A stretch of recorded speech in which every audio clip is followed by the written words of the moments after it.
하나님 말씀 사도행전 18장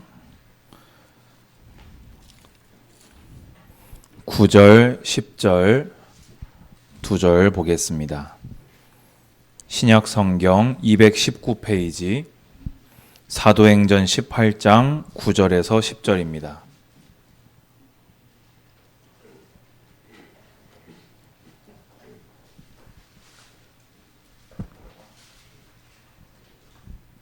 제가 읽겠습니다.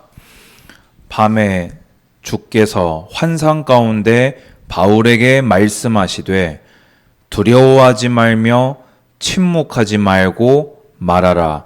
내가 너와 함께 있음에 어떤 사람도 너를 대적하여 해롭게 할 자가 없을 것이니 이는 이 성중에 내 백성이 많음이라 하시더라.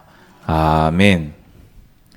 오늘 오후 예배 설교 제목은 교회가 교회되게입니다. 복음이 복음되게, 제가 좋아하는 표현 중에 하나이지요. 교회가 교회되는 것도 너무나 중요한 응답입니다. 오늘 우리 제자교회가 하나님이 세우신 대로 교회가 교회되는 응답이 온 교회에 임하시기를 축복합니다. 바울이 1차, 2차, 3차 전도 여행을 다닐 때에 참으로 가는 곳마다 많은 어려움을 당했습니다.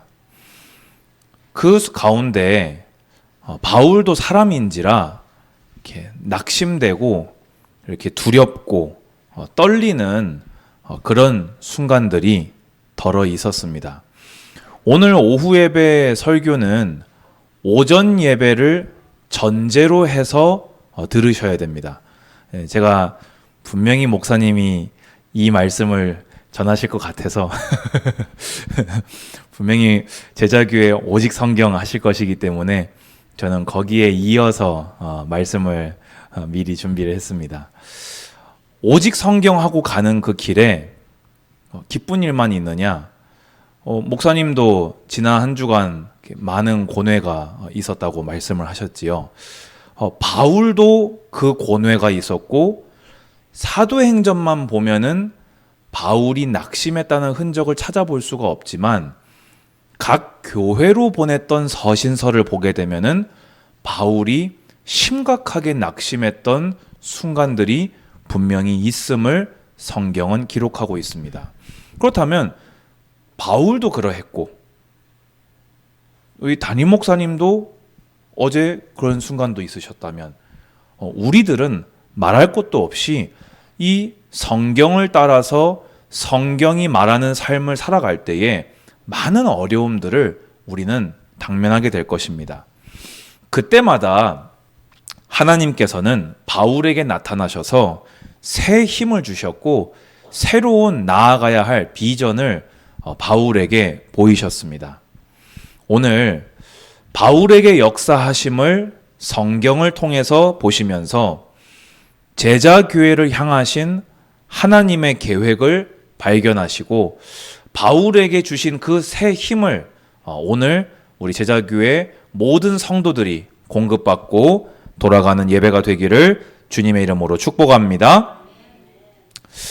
자, 오늘 이제 본문의 배경이 되는 18장 이제 1절을 보시면요. 그 후에라고 되어 있습니다. 후에가 어느 후에냐?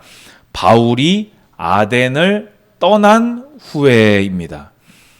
제가 지난 주간에 이렇게 나홀로 예배랑 성경 읽기를 하면서 뭐라고 말씀드렸습니까?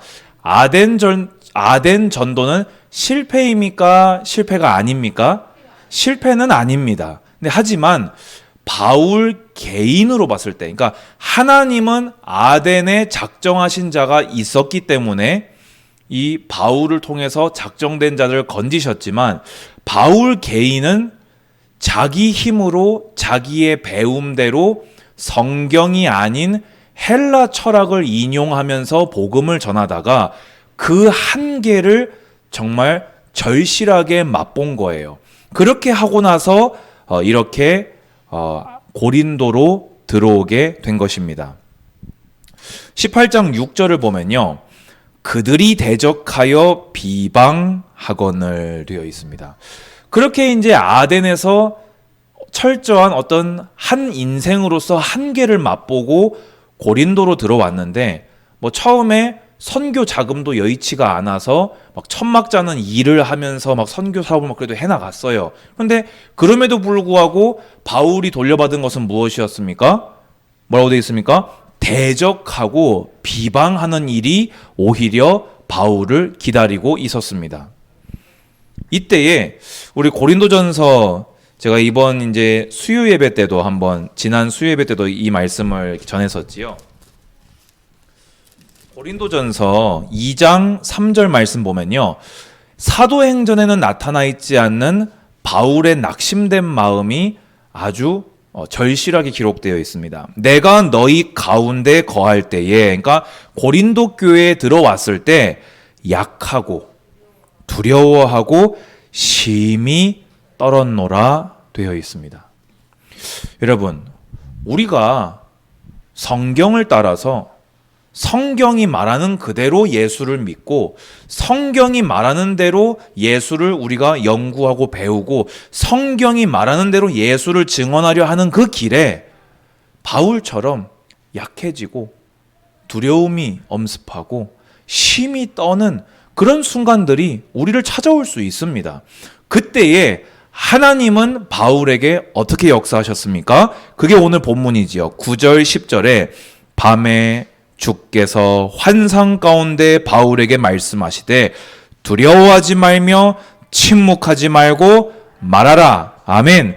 내가 너와 함께 있음에 어떤 사람도 너를 대적하여 해롭게 할 자가 없을 것이니 이는 이 성중에 내 백성이 많음이라 하시니라. 아멘. 자, 여러분 보십시오. 바울이 가장 연약한 그 순간, 바울이 견디고 견디다가 한계를 만난 그 순간에 하나님께서는 바울에게 환상 가운데 임하셔서 두려워하지 마라. 그리고 말해라. 네 한계에 가로막히지 말고 내가 너에게 맡긴 사명을 감당해라. 왜냐? 내가 너와 함께하여 너를 지킬 것이기 때문이다. 아멘 하시기 바랍니다. 오늘 이 말씀이 바울을 향한 말씀이 아닌 주를 위해서 걸어가는 길에 한계 만난 또 고난 가운데 있는 또 두려움 가운데 있을 수도 있는 혹은 마음이 상한 가운데 있을 수 있는 여러분 자신에게 하시는 하나님의 말씀으로 아멘 받으시기 바랍니다.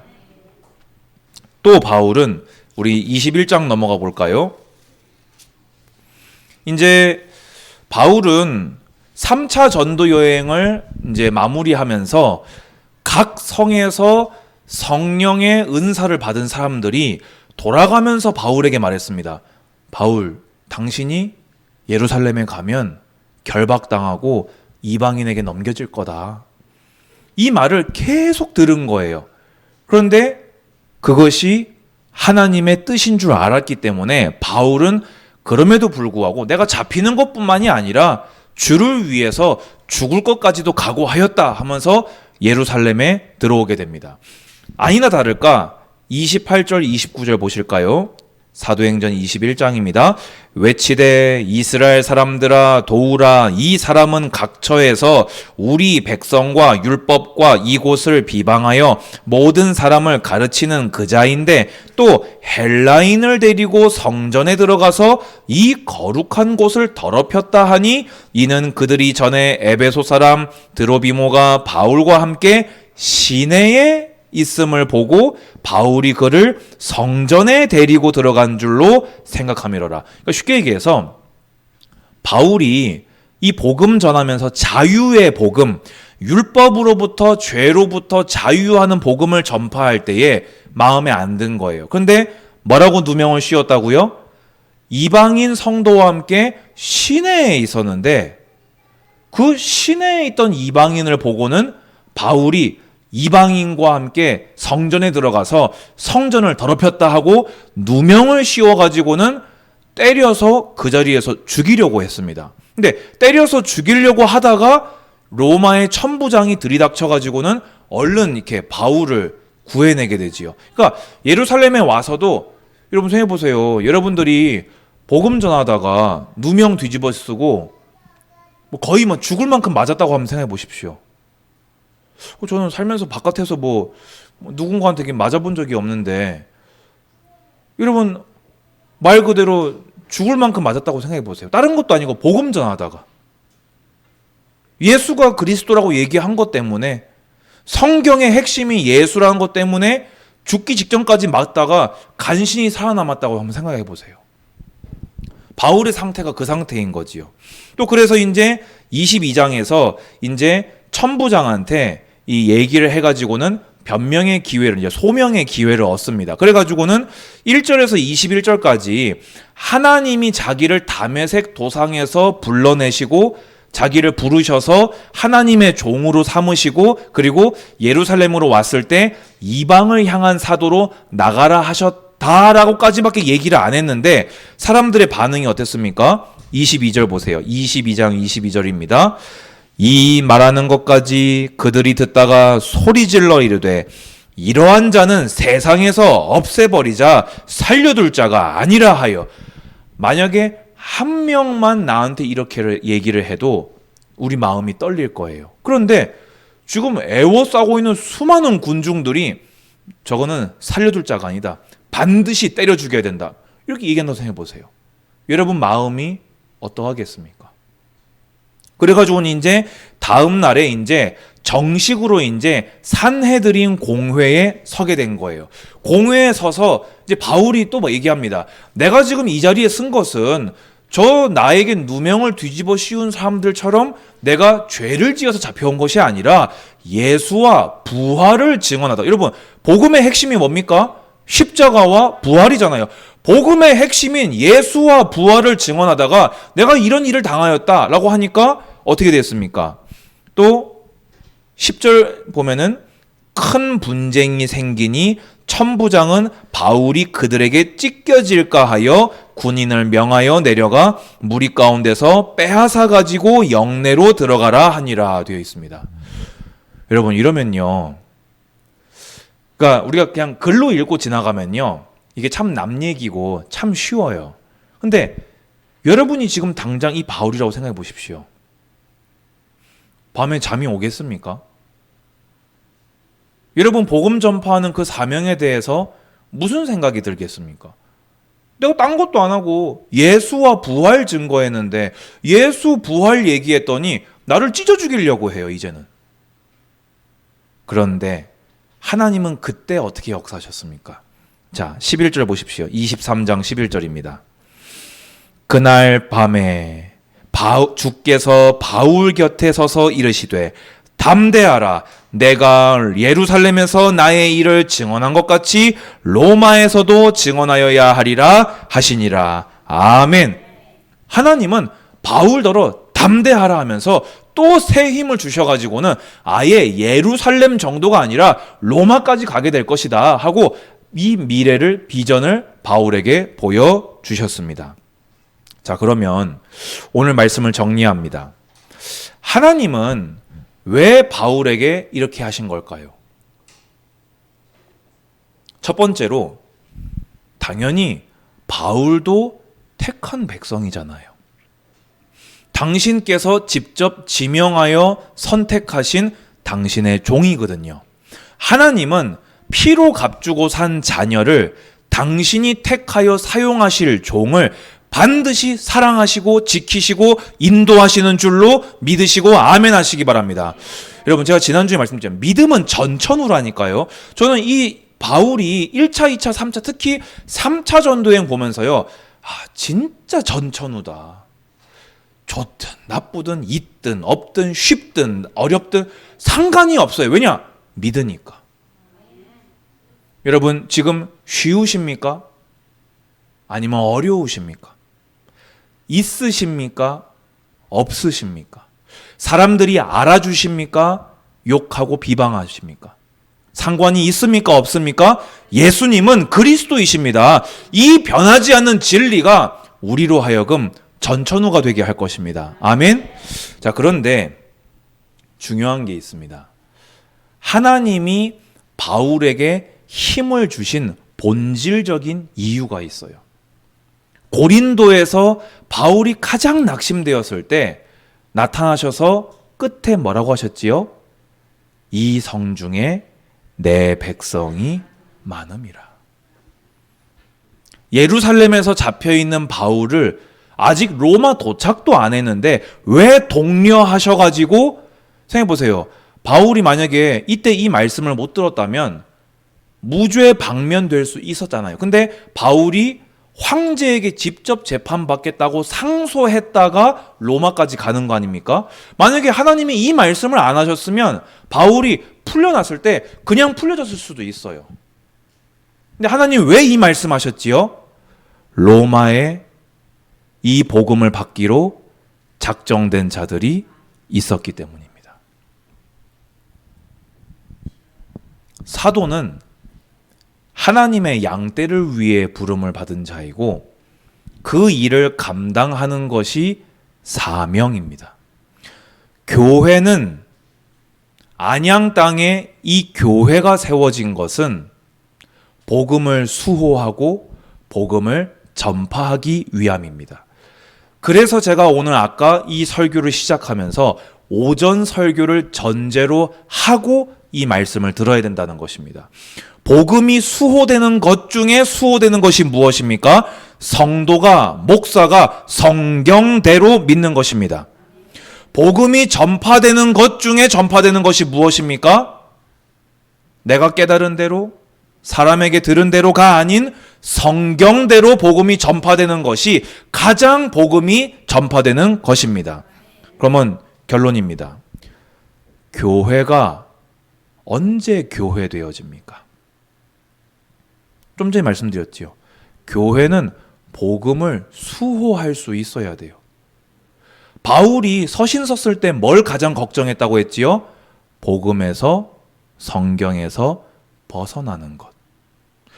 복음이 복음될 때, 성경이 성경될 때 교회가 교회되어집니다. 하나님은 20년 전에 한 목사에게 이 은혜를 주셔서 안양으로 불러 올리셨고 그 일을 통해서 교회를 세우셨습니다. 왜 그러셨을까요? 이 안양 땅에 주의 백성이 많기 때문입니다. 아멘 하시기 바랍니다. 뭐 코로나다, 뭐다, 내가 직장 다 상관없습니다. 주님은 안양의 영혼들을 두고 제자교회를 세우신 것입니다. 주님은 이 민족을 두고, 이 수도권과 이 민족, 우리 교회 절반이 안양 밖에 사는 성도님들입니다. 왜 그런 걸까요? 이 수도권 복음화를 두고 교회를 세우셨기 때문입니다. 아멘 하시기 바랍니다. 지금 하나님의 절대 주권적 입장에서 저는 이 말씀을 드리고 있는 것입니다. 만약에 아니라면 왜 안양 밖에서 안양에 있는 교회 성도들이 모입니까? 안양 밖에까지 복음이 제자교회를 통해 전파되기를 원하시는 거 아닙니까? 아멘? 하나님은 제자교회를 캄보디아를 두고 세우셨음을 믿으시기 바랍니다. 이 작은 교회, 이 많은 성도들이 모이지 않는 교회, 왜 하나님은 우리를 통해서 캄보디아를 캄보디아에 선교하십니까? 캄보디아에 주의 백성이 많기 때문입니다. 저는 아까 오전 예배 때 교회를 위해서 기도하는데요. 캄보디아 놓고 기도하다가 가슴이 이렇게 탁 뜨거워지더라고요. 아, 주님이 이 안양 땅에 이 교회 세워서 저 진짜 가본 적도 없는, 어디에 붙어 있는 줄도 몰랐던 저 나라까지 우리를 가게 하셔서 이 복음 전하라고 20년 전에 제자교회를 세우셨구나. 아멘 받으시기 바랍니다. 그러면 우리가 어려움 가운데서도 성경 읽고 이 성경대로 복음을 전파하려고 방향 맞출 때에 바울에게 역사하신 대로 제자교회와 각 성도들에게 역사하실 줄 믿습니다. 여러분, 그래서 우리 교회의 연약한 양들과 어린 양들을 위해 기도하고 심부름하시기 바랍니다. 그게 번잡한 일이 아니라 여러분이 하나님의 복을 받게 하는 하나님의 선물이요 장치입니다. 여러분이 있는 그곳에서 전도 대상자를 두고 기도하시기 바랍니다. 아이고, 내 한 몸도 힘든데 나 먹고 살기도 팍팍한데. 아니요. 그들이 있기 때문에 하나님은 여러분을 축복하실 것입니다. 그들을 위해서 여러분들이 복음의 방향 맞출 때에 하나님은 여러분을 축복할 이유가 생겨나십니다. 캄보디아 선교에 방향을 맞추시기 바랍니다. 여러분, 지금까지 여러분 주변 지인 크리스찬 중에서 이만큼이나 구체적으로 선교하는 일에 동참하는 거 본 적 있으십니까? 저는 없어요. 심지어 제 동기들 가운데에서도 저만큼 선교에 직접적으로 동참한 동기들 아직 없어요. 여러분, 우리는요, 캄보디아의 방향만 맞추면요, 하나님이 캄보디아의 양들 때문에라도 바울을 축복하심 같이 여러분과 제자교회를 축복하심을 믿으시기 바랍니다. 주님은 양들 때문에라도 성령 충만을 주실 것이요, 양들 때문에라도 교회를 축복하실 것입니다. 많이 어려우시지요? 힘드시지요? 맞습니다. 그렇기 때문에 진짜 복을 받으시기 바랍니다. 힘들다고 외면하면 그 힘듦이 그대로 남아있지만, 힘들 때에 하나님께 방향 맞추면 그 힘듦은 그리스도께서 그리스도 되시는 증거거리가 될 것이요, 제자교회는 하나님 앞에 교회 될 것입니다. 다가오는 새해에 이 응답을 풍성히 누리시기를 주님 이름으로 축복합니다. 주님 감사합니다. 주님 홀로 영광과 찬양, 존귀 받아 주시옵소서. 이 땅에 윤성주 목사님을 세워주시고 제자교회를 세워주시며 우리 각 사람 한 사람 한 사람 제자교회 한 몸으로 모이게 하심에 감사를 드립니다. 오직 성경 이 신앙 위에 서서 안양과 수도권 민족을 넘어 캄보디아 복음화에 쓰임받는, 후대에게 언약을 계승하는 일에 쓰임받는 그 일에 방향 맞추다가 바울이 받은 복을 누리는 온 제자교회가 될 수 있도록 축복하여 주시옵소서. 예수 그리스도 이름으로 기도드리옵나이다. 아멘.